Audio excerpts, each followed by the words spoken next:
Ku Radio 4, Radio 7 ne Radio 8 nze Adam Kungu kigambo ku kigambo yo program ne honorable Dr. Fred Mukasambide webala tugoberera tuze kigambo ku kigambo ne honorable Dr. Fred Mukasambide okubera nga tunyumya mutu nsonga nga bwizimiridde okwetolola eggwanga Dr. tukwandiza na musaku batuuliriza ne yanziza nnyo muganda wange Kungu bana yabatuuliriza mbalamusizza nnyo kama Katonda yebale okutusobozesa okukwataganako ate n'olunaku olwaleero ate tubaniriza ku lunaku olupya olwa programu yaffe omwaka guno Mukama Katonda yebale katulabe bwe tugenda okutambula buli lwakubiri buli lwakubiri yenze Haji Aruno omusomi w'edduwa asangibwe Bulumaji ku luguudo lw'Ejjinja kola ku bintu ebyenjawulo ng'emuli endwadde zitawaanya abantu ababulijjo kola kwabo bonna abalina ebizibu mu mukwano bw'oba olina ebizibu mu mukwano jangu gyendi neeyonera nsobole okumalira ensonga kola ku mikisa egy'emirimu kola kwabo abaagala okugenda ebweru buntu nk'okozesebwa amajiini okozesebwa saitwani ebyo byonna mbikolako osobola okukozesa ennamba z'olaba ku screen eggwanga mbiraba otya honorable litandise anti nze nalabula nabagamba lino eggwanga naddala guno omwaka mugenda kubeeramu ebintu bingi ebikolebwa abantu bagenda kuba bize nga batuyana n'okutuyana naye nga bye bakola naye temuli kye bakola naye nga bali bize naye nga bakola nze nasangako omulalu nga yeetisse omugugu munene nnyo ng'akutama n'alonda n'ebirala n'ayongerako naye ayongerako ebisaaniko ebicupa naye ng'ekyamazima psychological awulira akola nnyo naye ng'ebintu byakola tewali agenda muwaamu ssente talina yabimutumye akuŋŋanya buli kantu n'akuŋŋanya kibulangiti ekyayoleka n'ateekako ekicupa n'ateekako ebiyembe ng'ajjuzza ensawo tugenda kulaba abantu bangi nga batambula bwe batyo kijja kuba kiseera kizibu eri eggwanga naye mugenda kulaba ebingi eggwanga birigenda okubeeramu eggwanga limu ebintu bingi honorable tugenda kulonda mu ebyo ndowooza tutandikire kukwogera kwa president the other week nga wa end of year address kweyegirira ebintu ebingi ennyo naye ekimu ku byakwata abantu mu babiro kwegamba nti walina okubawo limitation ku kuwa police bond ku misango egimu era nalagira police misango mitonotono egyo nagyo bamma abantu bonna naddala nga giri ready for trial naye ate naga ne bailo yennyini kooti zaali badde boolyawo tezizigaba ku misango egimu naga nti yo police aginako obuyinza yagiragira naye naga nti ku balamuzi yawandiikiridda chief justice ku nsonga y'emu now abantu beebuuza ekituufu kyeki what are the conditions for bond president amenya amateeka is he acting out of the law what is the legal explanation of this are there some violations kakati waliwo ebintu ebyetaaga obukugu bw'amateeka okulaba waliwo mateeka kye tuyita the impalimateria rule impalimateria bw'oba osoma etteeka tolisoma ng'omusumba bw'asoma akawaayiro ka bayibuli gwe bw'oba olisoma oteekeddwa okumanya nti okulitegeera osoma eryalisoose n'erisembayo n'ageeyongerako gwe okutegeera akawaayiro akamu abantu abasinga basomako kamu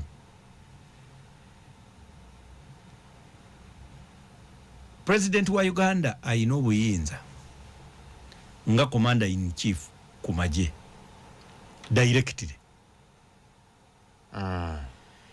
naye ayina obuyinza ku poliisi n'ebitongole ebirala through kye bayita subordinate officers oba kitegeera kati ekyabantu era abamu bakola misinterpretation nti olw'okubamu bagiyita Uganda People's Defence Forces nti abeera commander in chief nti ku poliisi tebakyogedde sakisinkitire mu ssemateeka poliisi yeegwa mu impalimateria provision egamba nti other organs through subordinate officers except organize succinctly ezimuganiddwa nti siyazi kulembera. For example, siya kulembera governor wa bank, siya kulembera ekitongole kiramuzi, siya kulembera DPP. Oba kitegeera ebyo bitongole byo amateeka gaganira ddala gabiwa independence, siya kulembera parliament. Oba kitegeera kakati president n'olwekyo alina indirect powers over police, naye ate talina buyinza over personal liberties ez'omuntu. Oba kitegeera njagala kakati otunulire the thin line between powers over police. You can determine IGP ani oba kitegeera appointment and disappointment, delegation, the principle of delegale. Kati osobola okukola ebintu byonna naye ate eddembe ly'obuntu personal liberties zo zigwa mu chapter 4 eya constitution egamba nga nti ziri inalienable, tewalayinza zikwatako, they are sacrosanct and they are not granted by the state. Oba kitegeera kakati mwemuli gwe ddembe lyo lyolina kungu okwetaaya nga tewali akugalidde. Kakati bwe tulaga oba kitegeera kyenjagala. So abantu baffe abatuwuliriza njagala mwewale okulowooza nti bw'oba n'obuyinza kitegeeza okulagira bakole ekintu kubanga olina obuyinza. Olina obuyinza ku poliisi nga president wa Uganda, yes, naye tolina buyinza bunteeka mu kkomera beyond 48 hours nga siwozezza. Obwo obuyinza tabulina. Obwo bwa ssemateeka, ate ssemateeka yagamba nti omuntu yenna nti ssemateeka ono ye mukulu, ye supreme law. Era omuntu yenna agenda oba muntu oba kitongole oba kiragiro oba tteeka kasitalina amenya akawaayiro ka ssemateeka ono, it shall to the extent of the inconsistency be void. Nti okugerageranya n'emmenya gye kamenyeemu ssemateeka ono era yenfa gye kabeeramu akafu. Oba kitegeera. So n'olwekyo ekiragiro kya president wa Uganda okumma abantu police bond kifu, tekiri mu mateeka. Naye wekibeerera mu mateeka wali wamu nti togibawa unless ng'essaawa 48 zikoze ki. So poliisi evunaanyizibwa butereevu okumaliriza ebyayo mu ssaawa 48. Kati yo poliisi erabika bambi n'okujaganya teyakitegedde nti bagiragira mukole mangu ebintu byammwe, teri bondi paka nga mubimaze. Kati ate mubimale mu ddakiika za ssemateeka zakola ki, zayogerako essaawa 48 omuntu oyo alabikeko mu maaso ga kooti. Lwaki nkugamba ebintu bino? Kubanga tulina amateeka amalala agogera ku bintu ebyo ate tagalinaako nago buyinza. Magistrates Court Act etugamba nti singa omuntu bamuteeka mu kooti n'asussa essaawa 48 osobola bulungi nnyo gogenda mu kooti nga ye tannagendayo, tebannamutwalayo, ali mu kaduukulu ka poliisi. Gwosobola okugenda mu kooti n'osaba ekiragiro kye bayita orders for unconditional release. Bamutawo talika kwakulizo konna. Yetambulire tuveeyo nga tunyumya. Kooti kasitempe ekiragiro n'enkikwasa DPC bwe nga mumpono. Kooti egaye ono mumu ono tuddayo tunyumya nga mukwasiza n'ebintu bye. Bamukuwa. APP nga mugimuwadde accused person is property. Ngabo yazze nti siringi lukaga mwana yabadde nazo mu nsawo, yabadde n'endaga muntu, yadde n'essimu ye, byonna mubimukwase tugende nga tunyumya. Muzaayo mu motoka yange nga mbaleetedde ekiragiro ekyo. Ekyo president wa Uganda takirinaako busobozi. Ekyokubiri, singa omuntu ono tugezaako okulaba nti yakwatibwa, paganya muleeta mu kooti, paganya balooya abasinga oba abamu bagenda mu kooti, katugeze nga high court oba luddawa, n'asaba gye bayita habeas corpus. Abatuuliriza habeas corpus eno kiragiro ky'oba osabye kooti okusinziira ku kiki kye weetaaga. Nti omuntu we yakwekeddwa temumanyi makwatire mayitire mwagala jje okugeza singa badde tagendangako mu kooti kwewozaako. Ekiragiro ky'osaba kooti ekuwe order bagita order for habeas corpus adjudicendamu, ajje mu kooti mangu awozesebwe. Ekyo kiragiro tukisaba ne tukifuna. under the Judicature Act n'amateeka amalala kakati ekyo nakyo president w'eggwanga ne bw'olagira n'okwasa n'olinya ne ku mmeeza toyina buyinza bukiragira. Ekyokubiri singa aba omuntu eyakwekebwa yeetaagisibwa gye atestifying akole ki nga waliwo omusango gwesibye lwa muntu oyo akwekeddwa era tusaba kooti mwamukwata mubuzaabuza temwagala gyakole testifying nga tusaba ekiragiro habeas corpus testificandum ekiragiro nga kijja nga tukikwasa ne bwe bawasiye mwayi awo wenyini wamutuweera kubanga bw'otamutuwa kati gwe naawe tukutwala ate mu contempt of court proceedings oba kitegeera oba nkimanye tujja kigenda nga tugenze mu kyabadde mu court martial naye kakati abatuuliza twagala tukitegeere nti ebiragiro bya kooti omuntu yenna bw'agaana fedda mu kuwoza kwaffe okw'emisango tutera okuwoza nga tuwaabidde gavumenti netuwa ssente naye maama okugyayo ssente ezo oba ozigoba nga agoba visa nga tugisinze emisango kooti netusalira ssente teganda awo muyo mumuwe kosti zezo namusasule mbyere n'okuba biriyo n'okola booti ne mubala bamuwe miliyoni 7 nti kale Attorney General neyekulwa n'omukwata n'omugamba n'otandika n'ovuga ekintu kyo secretary to the treasury n'agaana okusayininga ssente n'omugulako contempt of court proceedings ne kooti netuka ekiseera nereeta kiba kuntumye against the late Muhakanizi twamunoonyaako ko n'ekipapula paka wegane you people munde na sayininga ssente zaffe so n'olwekyo president wa Uganda talina buyinza busibira muntu mukomera omuntu oyo nga tanawoza kubanga abampuliriza Uganda yemu ku nsi kubanga tulina betwandiise ebiwagu by'amateeka bisemawagu ebinene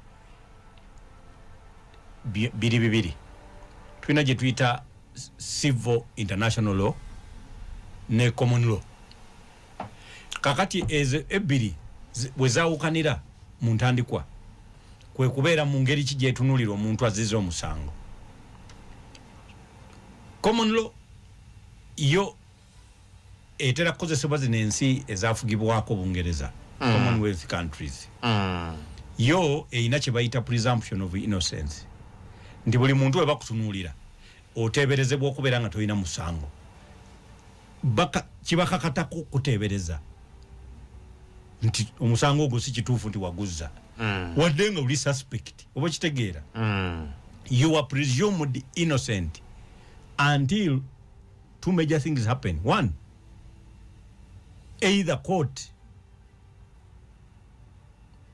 proves you guilty or you plead guilty oba kitegeera ku bibiri nti oteeberezebwa okubeera nga ekyamazima tozanga ku musango gwonna okutusanga kooti egusaze nti waguzizza obanga gwe kennyini obagambye nti kituufu nakoze eki naguzizza kakati ekyo bw'oba tonnakituukako etteeka oba ssemateeka wa Uganda avuna kikakata ku buli muntu akiteeka ku buli muntu nti balina okulowooza nti oli innocent kitegeeza ki you must be treated like innocent persons in Uganda. Okay.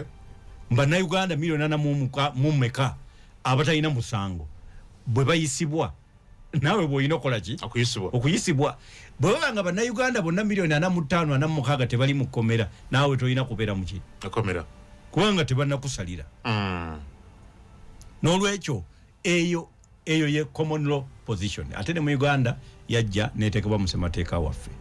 Position endala ya civil international law yegamba nti you are presumed guilty until proved innocent.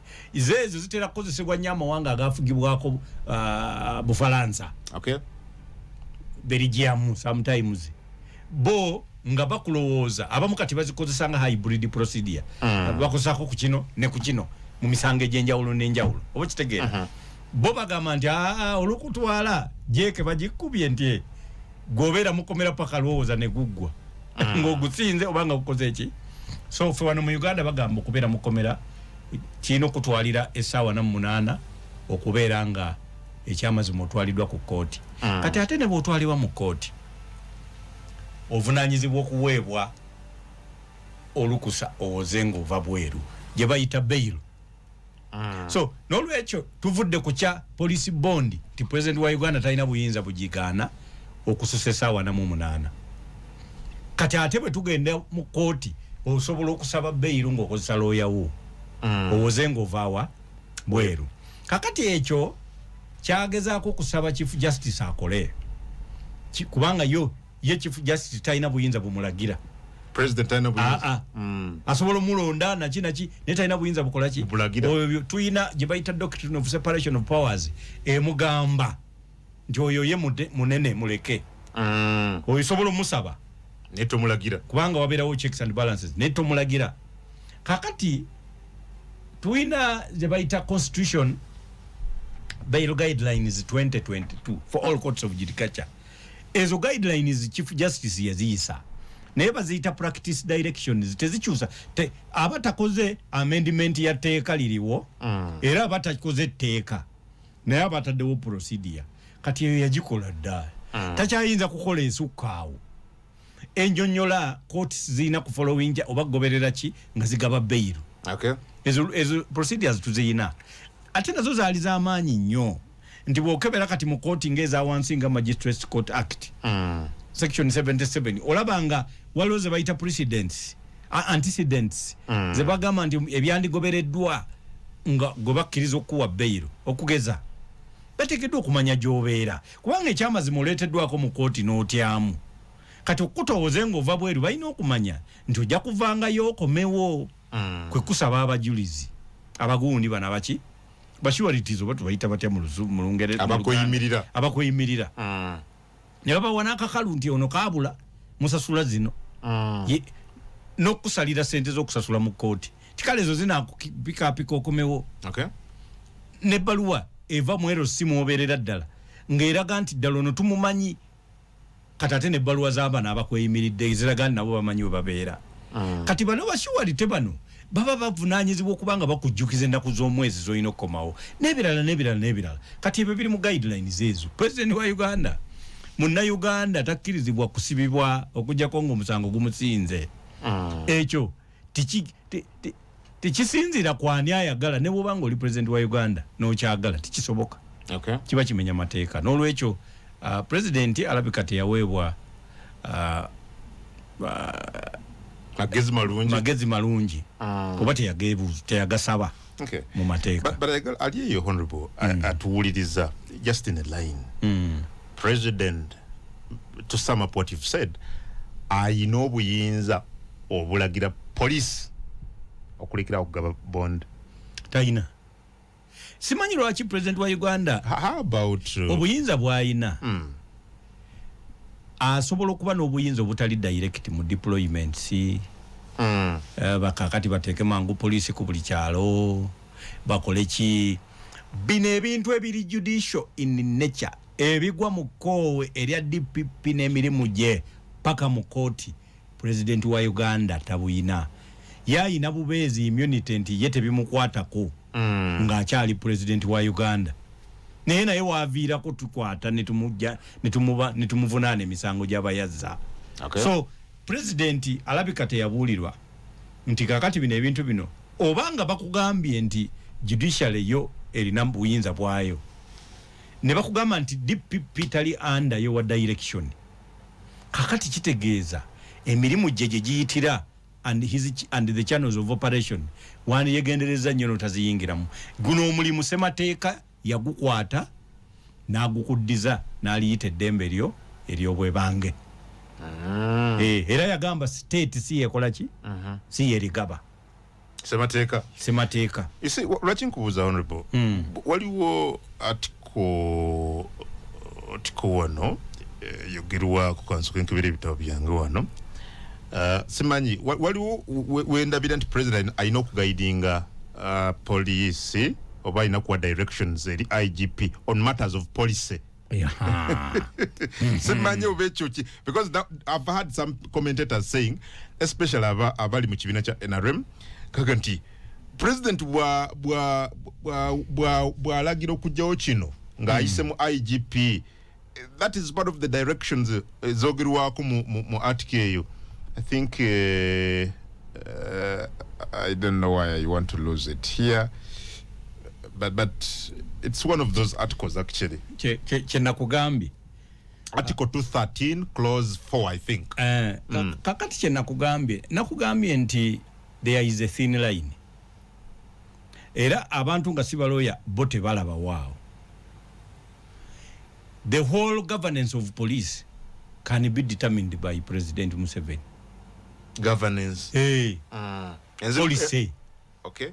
Chechi governance ne policy. Kati governance issues. Kati governance kyandigambye nti tuteeka amatabi ameka ku buli kyalo. Aba police twetaaga bameka. Oba kitegeera? Tubeere tutya tugende mu community policing kati. Tukoyo okubeera ne cadreship development mu police. Cadre based policing. Officer based policing and chieftaincy. Katugende mu community base. Those are all policy directions. Kakati twagala infrastructure development. Kakati tutekewo kabalye. Oba kitegeera? Obuyigirize.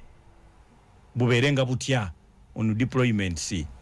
Ba DPC babeere kuki. Oba kitegeera ebyo bena president asobola kakati kino echa bond akakaluka police. That is a matter of fundamental rights. Kati president oyo mulaba tolaba obuyinza bwayina tasobola kukwata mu polisi yenna. Ye nyini nakuba essimu n'agamba oyo mu muntu alire mu kkomera. Fountain of honor. Era byonna abirina. Naye kakati abakola semateeka mu kye baakola mu chapter 4 kwe kukwata ne bagamba nti fundamental human rights are inherent and are not granted by the state. Okay. Kakati inherent kye kintu ekyobwebange nga the moment you find yourself described as a human being you have those rights as long as ndi muntu. Article 120 ya constitution clause 1 egamba there shall be a director of public prosecutions, the DPP, appointed by the president on the recommendation of the Public Service Commission and with the approval of Parliament. 7. A person with the approval of Parliament functions. The function is clause 3. The functions of the director of public prosecutions are the following. Number 1, to direct the police to investigate any information of a criminal nature and to report to him or her expeditiously. Ochiraba nti biri wansiwe. Institute criminal proceedings. Obira nti biri wansiwe. Take over and continue criminal proceedings instituted by any other private person.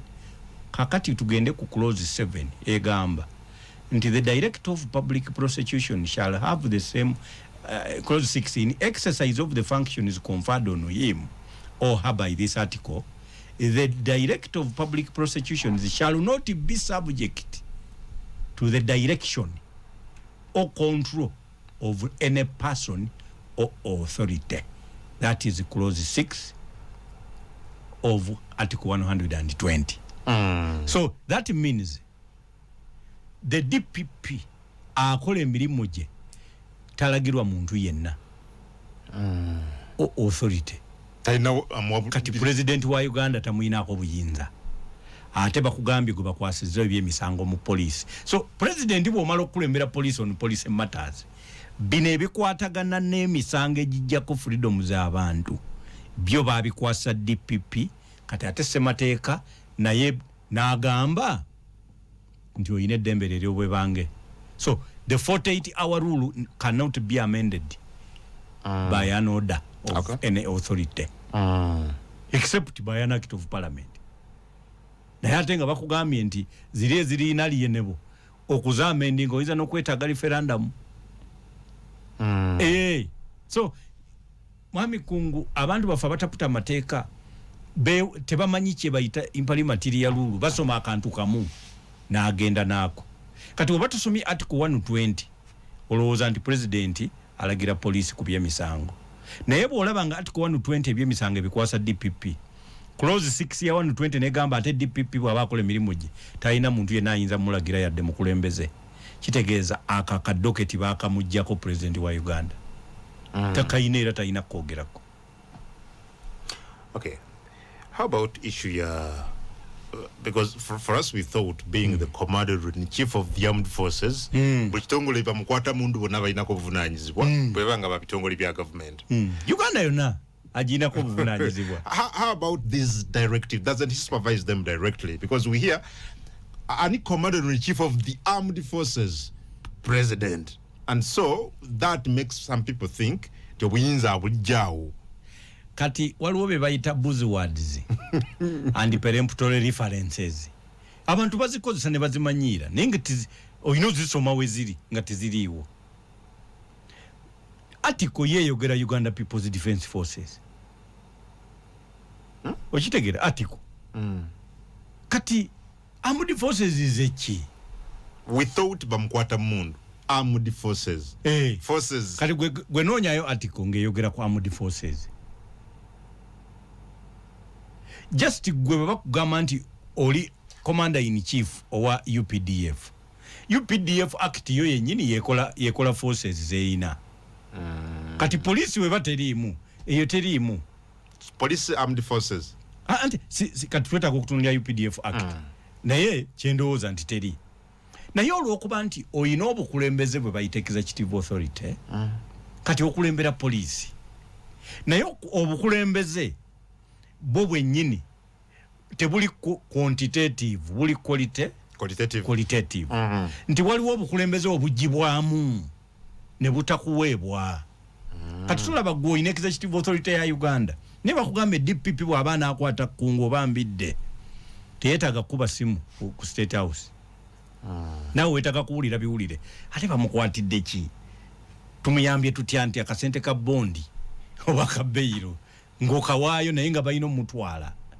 Lwakuba nti ennaku zino president wa Uganda yabitabula naddira abajaasi abamanyi obulungi nti bo bagoberera order n'abalonda ne baba nga bebakulira poliisi. Kakati omujaasi yenna bw'agenda n'akulira poliisi bwe bamusuula mu URA bwe bamuwa obwa DPP bwe bamuwa obuki abeera ne mentalite y'okuwuliriza omukulembeze kyakola ki.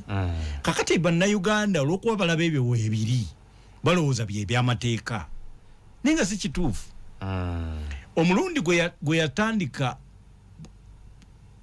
IGP Odomelo ne bamuggyako ne bateekako General Katumba Wamala. Lwe lunaku poliisi ya Uganda lwe yagendamu abajaasi. But before that yabayitanga nti poliisi tempa bululu, poliisi yenwanyisa ng'akayana nayo. Kubanga obuvunanyizibwa oba leadership ya president wa Uganda mu police teri direct. Teri based on command and control. Eri based on executive authority. Oba kitegeera. Tebeetaaga mutwalira fayira akeberemu nga bakola ku by'okunoonyereza. Police tekola ebyo byokka. Police etendeka, police ekola ki? Oba kitegeera. Ebyo byonna abikulembera naye nga bakozesa indirect powers. Okay. Naye kino ekiri judicial in nature. Amateeka ebisibibye sebibye. So bwe kiba kyakuvaawo because of the president balabika bamuwa amagezi amakyamu. So bwe kiba kyakuvaawo kikyuka kitya through parliament still. Parliament erina okukola etteeka. So which bearing does it have ku justice? Ate parliament okukola etteeka. Njukira bulungi article 44 zaani ezo zeetaaga referendum. So twetaaga okutunuulira etteeka. Kiyinza okuba nga tokuba bukubi simu n'ogamba nti munkolere biiru awo biiru bwe naamala eyite nfuge wano. Nedda waliwo eddembe ly'obwebange eritakyukakyuka. Waliwo abamu ku bemulina bakudoluvuganya gavumenti abalowooza nti president ayagala kuyita mu kino okufutiza n'okwongera okutyobola eddembe lyabo abamuvuganya. Omu ku bo Honorable Mathias Mpuuga yakyogera the other day. Yeah, but also olwaga nti ne president Beiro ne bondi byamubeerera ki about a few months ago wamuulira nga ayogera ku capital offenses temubayimbula kakati naye avuddeyo ne ku obusango butono naye wazze njagala nnyo ndabe ku kiwandiiko singa tayogera bwogezi n'akola executive order efaanana bwetyo kiyina enjawulo kiyinza otunyumira kati bino byokwogera biyita buyisi nga bwabyogedde biyita tewagenda kuba basirikale balwana kubiteeka mu nkola abapoliisi njagala kutwala mukisa guno okuba because singa omupoliisi anaakikola kajja kumujjuutuka tujja muwaabira ng'omuntu omupoliisi yenna amenya etteeka ng'agoberedde ekiragiro ekifu tuyina gye bayita Nuremberg precedent egamba nti gujja kuvunaanyizibwa gwe wekka following superior orders is no longer defense. The orders must be lawful. Byebikimu Luganda ebyo. Okugamba nti nagoberedde ebiragiro bya mukama wange tekukyali kwewozaako. Eyo empoza tekyakkirizibwa mu mateeka. Olina okubanga ebiragiro byewagoberedde byabadde biri mu mateeka. N'olwekyo kitegeeza nti gukukka mu vigwe ng'omuntu. Era abapoliisi kinoomu tujja kibakola. Ate kiyinza okuba nga si nsonga ntuyinza obutakibakola nga gavumenti eno ekyaliko naye bwevaako era tujja kubajjukira tubibakole kevuddeko kubanga ebyavaayo biraga nti gavumenti ziteruvaako ne bwerwako ejja kumala eveeko so ate omusango criminal law cause of action arises on a date it is discovered olunaku lwe bazuula nti wazza omusango guno akagujjayo lwennyini lwe gutandika Well, Dr. Fred Tukomyewo, I really need to seek your view ku bibadde mu General Court Martial na ku lwaleero. We twogerera Dr. Kizabesi addiziddwa ku remand mpaka wiki ejja kunaku lwe Mande. Naye n'omu ku bannamateeka abe Aaron Kiza embeera temutambulidde bulungi. Kibaddewo nti nawankubadde Martha Karua lead counsel wa Besigye yakkiriziddwa okumukiikirira ekyali kiganye mu kusooka ne Aaron Kiza leero kambuwaddemu kaawo mu kooti okakkana nga abasajja bamuyodde okusina ku bannamateeka abalala bamuyisizaamu n'ensambagere ne bamala ne bamu naye n'alabikako mu kaduukulu okakkana nga court martial emuwadde ekibonerezo he has been sentenced ku kibonezo kya myezi 9 ng'ali mu nkomyo omusango ogumuvunaaniddwa olunaku olwaleero gwa contempt of court agenze Kitalya 9 months. The hunt has been hunted. Kakati era nze zinyenda kwogera nze byamateeka era ekyamazima mu mateeka ga Uganda tokkirizibwa kuvunaanibwa musango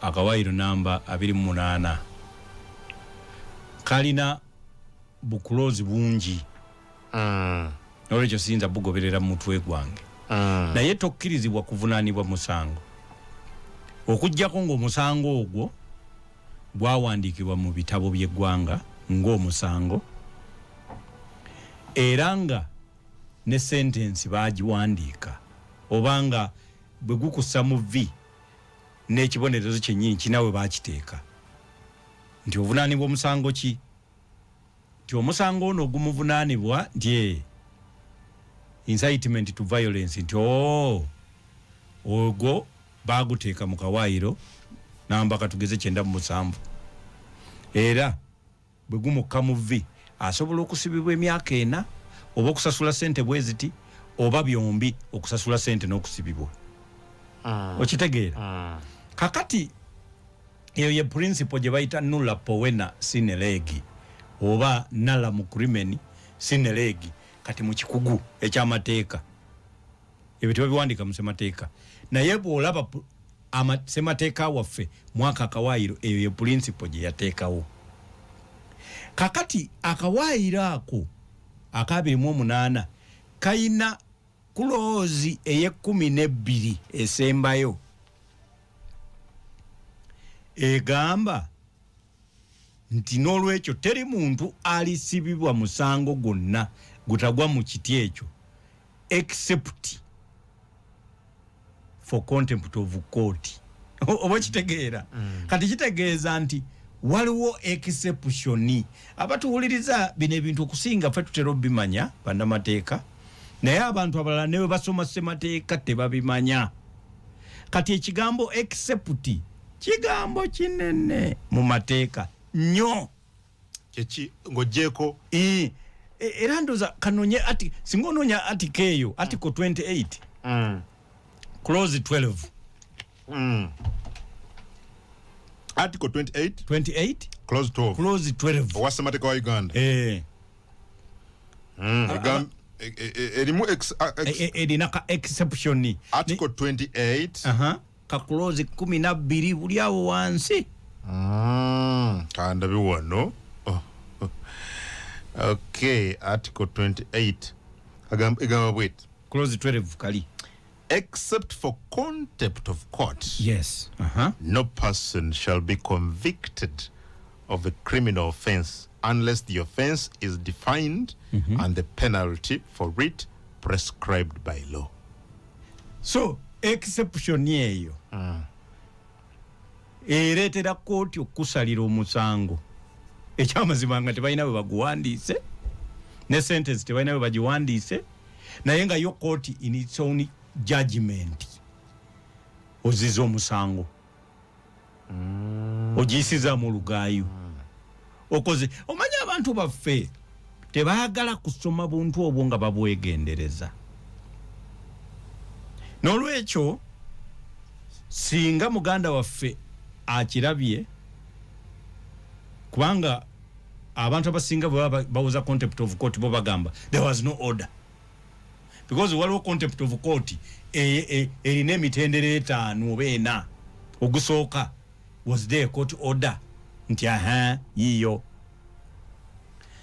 did the party know about the order, the existence of the order nti nze kubavunaana nagimanyako nti weeri nti ye nina obusobozi obubeera nga nagikolako nagiteekamu ekitiibwa nti ye ekirala order eyo yali issued against me nti ye n'olwekyo kooti okusobola okukuuma ekitiibwa kyayo erina okunsalira omusango nti ddala ndi mu contempt of court oba kooti nagiyisaamu olugaayo. Kakati abatuwuliriza ezo ziba order ez'enjawulo eziba zaayita contempt y'ekika ekyo yo yendala eziri mu Judicature Act n'ebirala. Eno exception yeva butereevu mu ssemateeka waaki wa Uganda. Muganda waffe oyo ekitooka ffe tetukkiriza nti court martial kooti era emisango mingi egigezaako okugisazaamu nti within the meaning of civilian authority eyo si kooti oba kitegeera tife tetukkaanya nti eyo kooti nga ffe abayimiriddemu tetuli bajaasi naye bw'oba nga tonnaba kusakisidinga na musango gusazaamu ekyo esigala kooti kubanga why mbadde njagala kuintervening so you can guide again. Yes. Leero wabaddewo ku exchanging awo nga judge advocate are restricting bano okugamba nti yo tribunal era yagamba nti eno kooti yennyini ewedde emirimu era eteekeddwa ne mu ssemateeka wa Uganda nga bo bagamba this tribunal like no that should stop. Tukebere article 210 tulabe sijukira oba yeyo but let's check and see 210 Izo no articles no jogola kubanga nchezo nzo kunyambako. Article 210 clause chi kati sijukira oba ina nezi clauses naye gisomeko tulabe. Okay. Article 210 ya ssemateeka wa Uganda egamba bweti article 210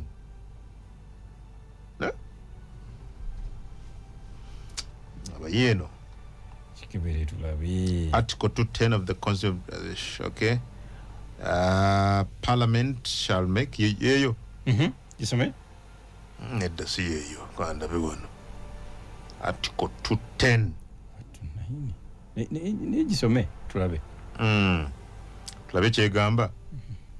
Okay. And konda bisemateeka yange wano gye nnina yegenda kumbuulira article 210. Okay. Gisome eyo 210. Okay, bwe nkebera wano 210 yennyini y'oba osoma. Article 210. Okay, kyuma kyange ki. Okay, gira oyogeranga bwinginoonya wano. Babikola constitution ne lwakisiva wano. Kansokola bwegenda mukumula badde ngambye noonye article 210.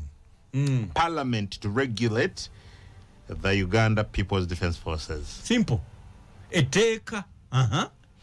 Parliament shall make laws regulating the Uganda People's Defence Forces and in particular providing for A, the organs and structures of Uganda People's Defence Forces, B, recruitment, appointment, promotion, discipline and removal of members of the Uganda People's Defence Forces and ensuring that members of the Uganda People's Defence Forces are recruited from every district of Uganda. C, terms and conditions of service of members of the Uganda People's Defence Forces, and D, the deployment of troops outside Uganda. So, semateeka obuyinza bwe yawa parliament mwaka akawaayiro aka 210 bwakukola ku organize and structures of eza UPDF ne discipline of the UPDF. Kakati gendo labe UPDF Act. Lyeri etteeka lye bagamba parliament ekole lirina okubanga likola ku UPD ki? UPDF.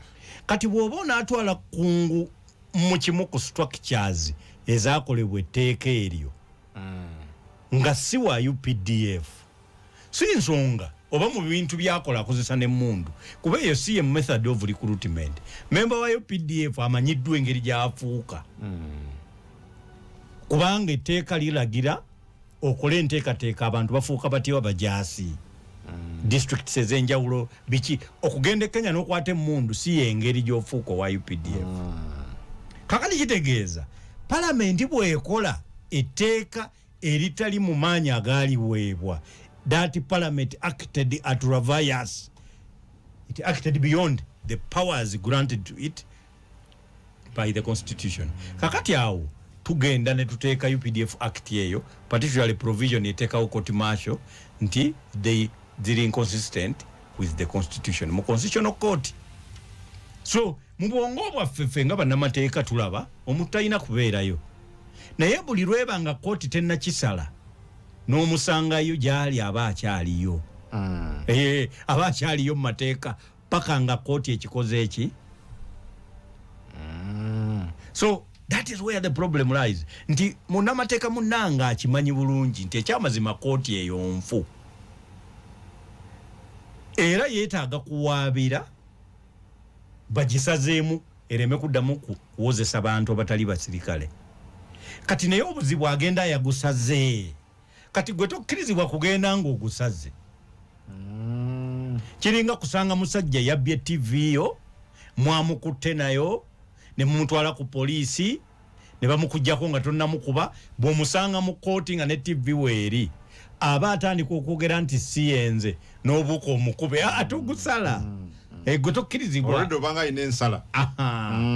Olwo ate obeera ozza omusango kati ogw'okuyisa olugaayo muki mu kooti. Kooti eyo kimanyi nti gwe kennyini mu musango katugeze ogw'okutta madda n'omala otwalibwa mu kooti wano ne bakubuuliza oba omusango gutegedde n'ogamba ngutegedde, ne bakubuuza ogukkiriza n'ogamba ngukkiriza, kooti tekusalira. Kwogwo omusango ate evunaanyizibwa okuddamu okwongera nayo yennyini enoonyereze, kubanga kati osobola n'okuba ate oyogera ng'oli mulalu. Eteekeddwa okumanya nti kyokkiriza okitegeeredde ddala bulungi, ate oli mu mbeera etegeera kye bagenda okukola. So kitegeeza nti munnamateeka munnange Aaron saategedde bulungi conduct ye, naye ogwo omusango kooti eyagumusalidde ekyali kooti Omusango gwa contempt ogwo si mwangu. Ayagala nkulageko ku conduct ye. Nkulageko. Bale sirafuna era nyambo ndageko kubanga. Ankulageko wano osinzirao oberenga nawe okola judgment yo kubanga nze ndi wa mukusanti mbifunyeko wano nga ataddewo embeera. Oba abasajja bajja wano 1987 ne bakola ne batekawo LC Judicial Power Statute 1987.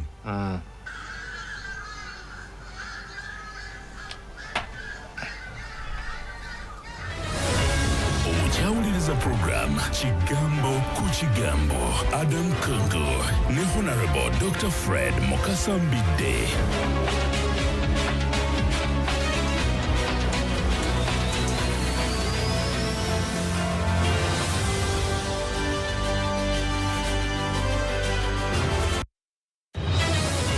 Owukyawuliriza program Kigambo ku Kigambo. Adam Kungu ne Honorable Dr. Fred Mukasambidde.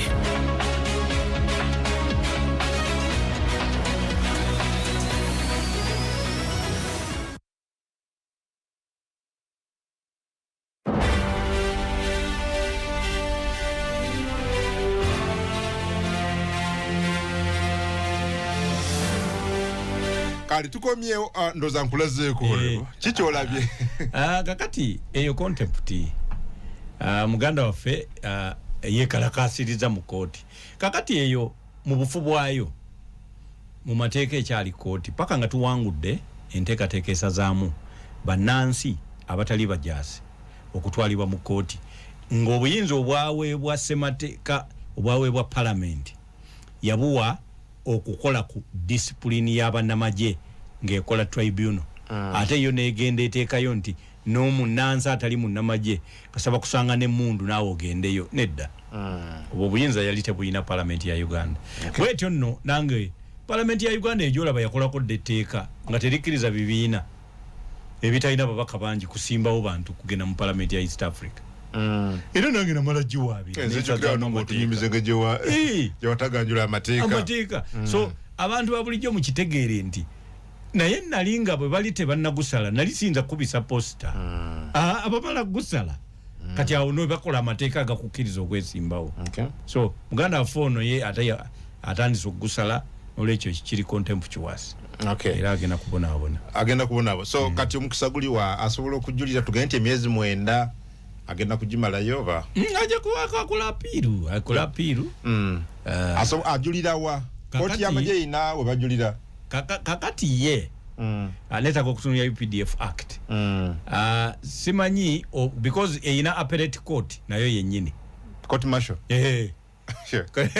naye kakati kino asobola okugenda mu constitutional court n'atekayo omusango omupya ne bamuteerayo omusango nga yali mukomera katate nabanga basobola okufuna bail pending decision of the constitutional court. So ebyo bena tusobola okubigezaako. Naye nga okugenda mu appeal process kiyinza okubanga kizibu ate era ya court martial. Tubanga era yemu yeyo. Okay, how about okuba enkyukira kwa law council okukkiriza omukyalo ono ku practicing mu Uganda ekitaasoboka luli? Nze nkyaniriza kubanga tubadde tuswala tewabaddeewo ngeri yonna gy'ogaana muntu owa Kenya okujja wano ate tubadde tutandise naffe ofuna ebizibu bingi kuba naffe tugenda ntuwoleze Kenya temporary practicing certificate kati ffe mu ssemateeka owa East Africa oba treaty erimu ne kye bayita standardization of qualifications ekyo baakikkaanyaako ne mu common market protocol baakikkaanyaako mu treaty nti amawanga ga East Africa gonna kati 8 professional standards ziraga nti zezimu nti kati gwe bw'oba wano ng'olina practicing certificate ya Uganda bw'ogenda Kenya ofunirawo wali okola bukozi n'oyita mu procedure ezisaba temporary practicing certificate. So n'olwekyo nze ndowooza nti baakoze kyamazima okubanga naye luli baali bawadde endowooza ng'oggyeko ekyokugamba nti ba advocates abamuyamba baali bagendedde mu rulu enkadde. Rulu enkadde tuyina mu constitution wano gye bayita article 126 to E. Egamba nti justice shall not be denied with undue regard to technicalities. Omuntu tojja kumumma kintu kyetaaga kubeeramu oba tojja kumuggyako ddembe lye nga weekwasa butekiniki butekinikalide obutonotono oba okitegeera. Kati bandibadde bambi bawewa ekyaba okubanga bagendera mu lulu enkadde ng'ate waliwo eziri amended because the factors are the same. She's a qualified senior advocate of all courts of judicature era yali alina okubanga aweebwa practice certificate knowledge law council yebale Jiju yakikoze nze tugisiima kale abale nnyo oledde Honorable Fred Mukasambide netulamu katono bwe tukomawo Honorable Mbidde atubulire ku controversial tweets za client we amulaba wano nga amukiikiridde ku nsonga z'amalema abirizi General Muhoozi Kainerugaba yagambye I will behead ka Bobi Wine ayanukula nga alinga alaga nti bagambye ye era ne General Muhoozi n'amuddamu nti nkusesemudde gy'obadde weekwese nkuso naye era yagambye n'otugamba wano nti yakwata ssente ye ne bajeno they were the masterminds ab'okugamba tulwanyisiza tutya Besigye okumujja mu opposition nga kingpin mbu ne bakwata ssente ne baba Bobi Wine ne tiimu ye they made him the leading opposition politician we have today because we are General Muhoozi Kainerugaba. General Muhoozi is tweeting and tweeting and tweeting and tweeting. He's making so many allegations. What is happening? People are saying Munamaje wafe commander rather CDF. Why would he keep posting such things that some people think he shouldn't actually do that? Behead maybe that. Kakati ekisooka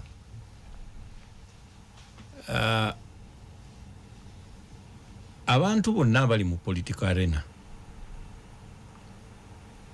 si kituufu nti bye boogera n'ebyo beeyita bituufu. Kati gwe sooka ombuulire singa Muhoozi olwaleero abadde yeesimbyewo aba asinga kubanga agenda kuvuganya ani kati bonna tutunire karakita yaabwe. Come again? Singa olwaleero Muhoozi abadde wakugenda ku ballot paper kuba president ani gwabadde asinga okuvuganya naye kakati bwe tumanya tuke tubateeke ku mmeeza twasesinga karakita Bobi Wine for opposition. Ono agambye I will behead you noli ayambadde kombati y'amagye ku bombi ani waliwo ekituufu kyawo ku bombi.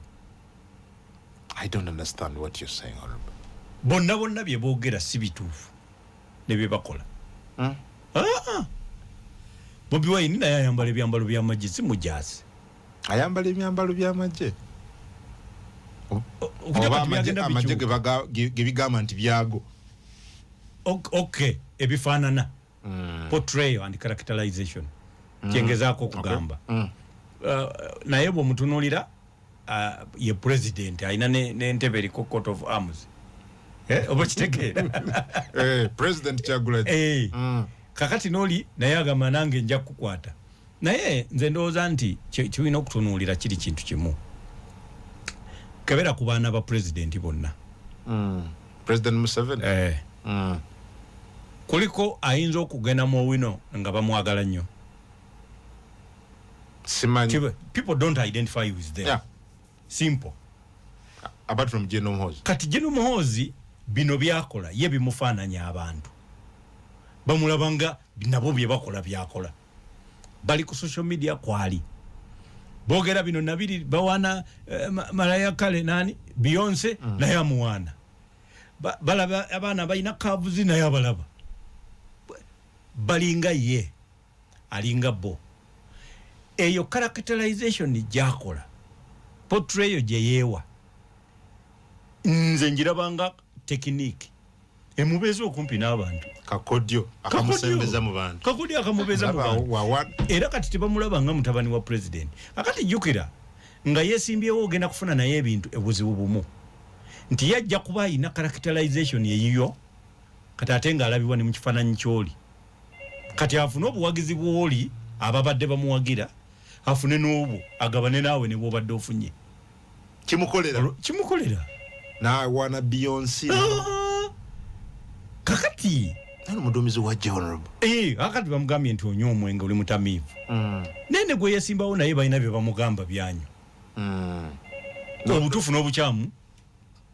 Naye byonna bye babagamba bibafunira obuwagizi okusinziira ku babiriko. Oba kitegeera. So n'olwekyo njagala okutegeeza nti mu byobufuzi ebiddako wano Jeno Muhoozi abala. Nze ndaba bimukolera. Kubanga tewali ayinza kuvaayo n'agamba nti ebiri serious nabyo tamanyi bikola. Ebiri serious abikola. Nabino nabyo atabikolera ddala n'abimanya ebitali serious. So n'olwekyo nze ndowooza nti era bw'avaayo n'agamba nti abeera asaaga nze sinza muwakanya. Would you support what? Kuba takkirizibwa kubanga tasaaga. Do you support what he's doing? What is he doing? The tweets. You are the CDF, wana Beyonce, wana Simanyani, aba Nigeria, abayimbi abakyala. Kakati mwami kungu. Teka akyerigana omuntu okuwaana omuyimbi we Nigeria. Omanyi bw'oba oyagala fundamental liberties nakugambye ziri inalienable. They are not granted by the state. Singa akeera enkya n'agamba nti amagye gano ngenda gatambuza mpambe president. Ekyo kirala. Naye yayogera birala. Naye yayogera n'ekifaananako eky'honorable yaga nti ajja kulumba Kenya. Ngamba wano ate kati treason tabairawe Kenya. Naye nze ngamba wano. Atambuzeeko katono. Oba ayogera agambe nti kakati njagala battalion eyegundi n'egundi mujje. Tulina okuwamba omusajja ono Museveni. Ekyo kirala. Naye bw'aba ayogera ku biki? Ku birala. Era lumu bamuvunaanako ne bagamba nti yagamba nti amagye tegajja kukkiriza kusalutinga muntu yenna. Civilian. Nti ng'awangudde President Museveni.